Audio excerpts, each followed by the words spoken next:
Hello everyone. Today we are going to start a very important topic in class 9, that is chapter 3, atoms and molecules. Atoms and molecules.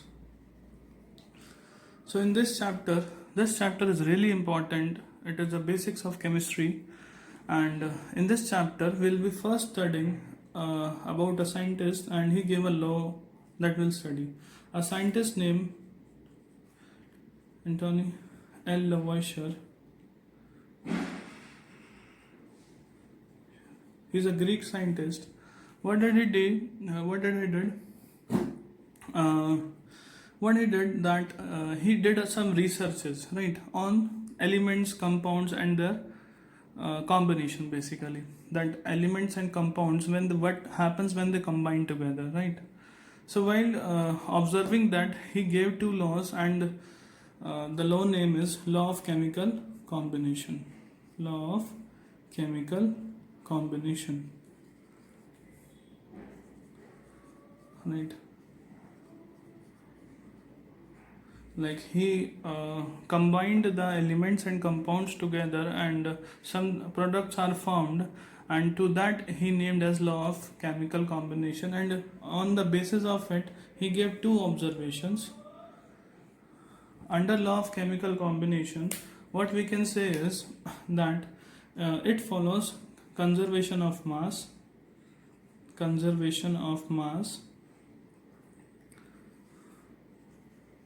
and law of constant proportion. One law of conservation of mass and law of second one is law of constant proportion. So what he's trying to tell in these two laws, let us understand.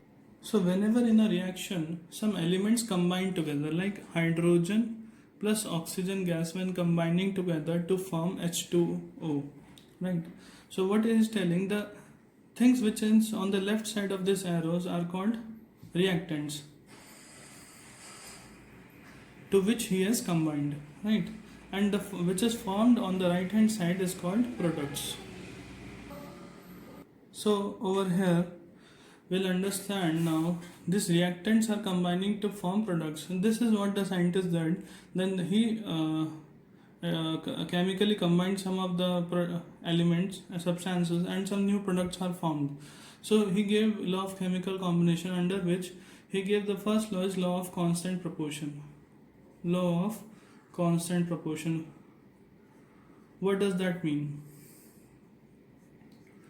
It means that when these reactants are combined and this H2 is formed, then the products which is formed is in a ratio of 1:8. They are formed in a ratio of 1:8, right? So now a question arises. If somebody may say hydrogen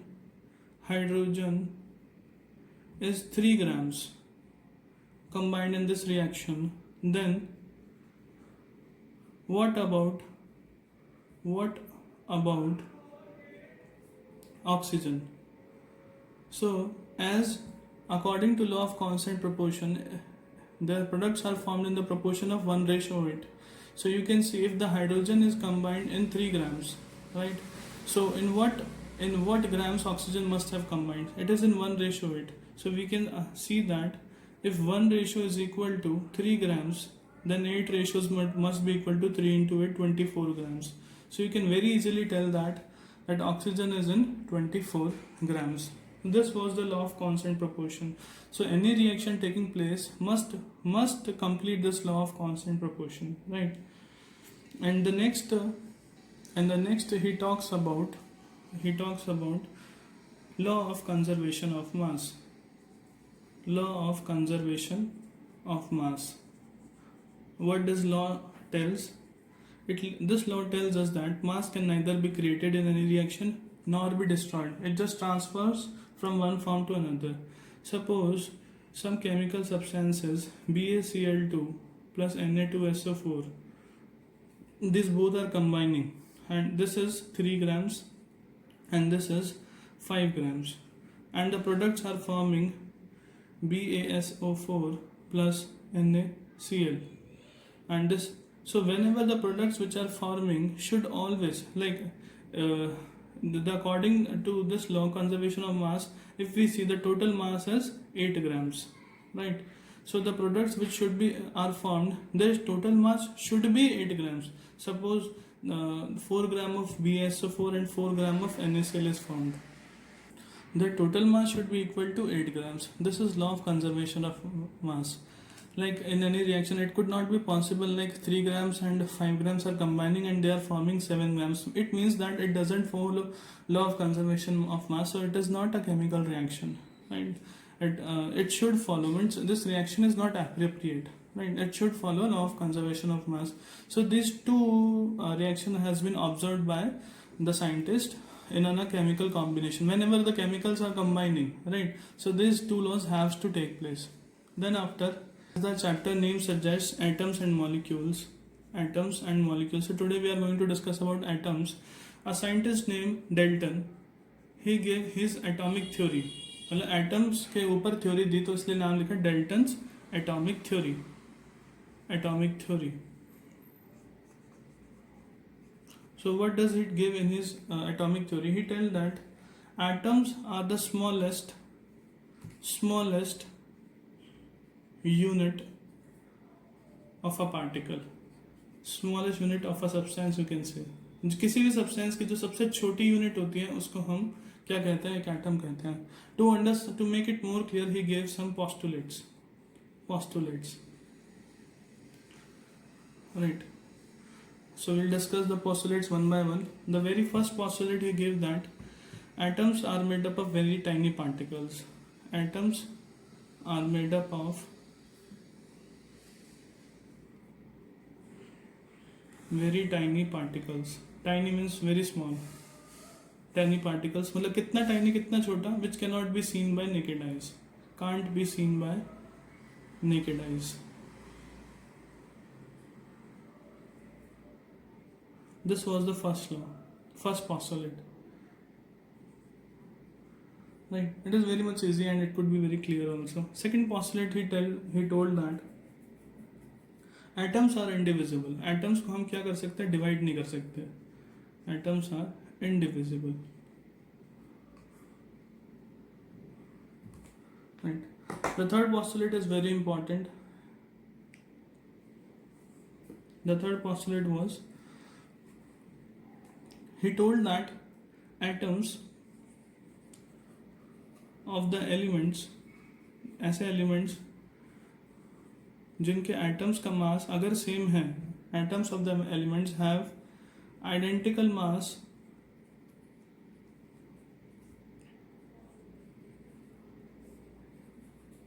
must have identical properties.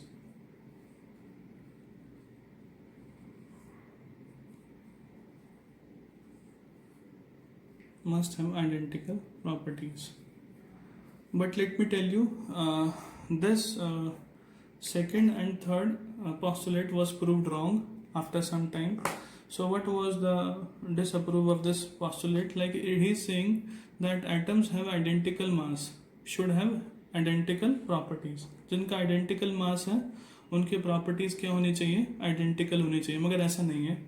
जैसे कि अगर हम बात करें calcium और argon के बारे में, कैल्शियम का मास होता है 40 और आर्गन का भी एटॉमिक मास होता है 40.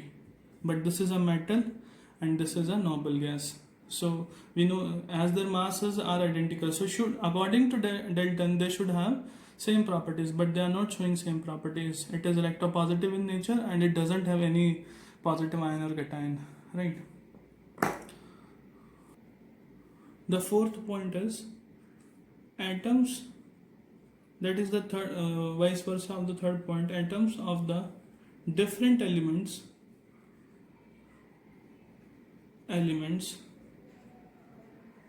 have different atoms of the different elements which have different masses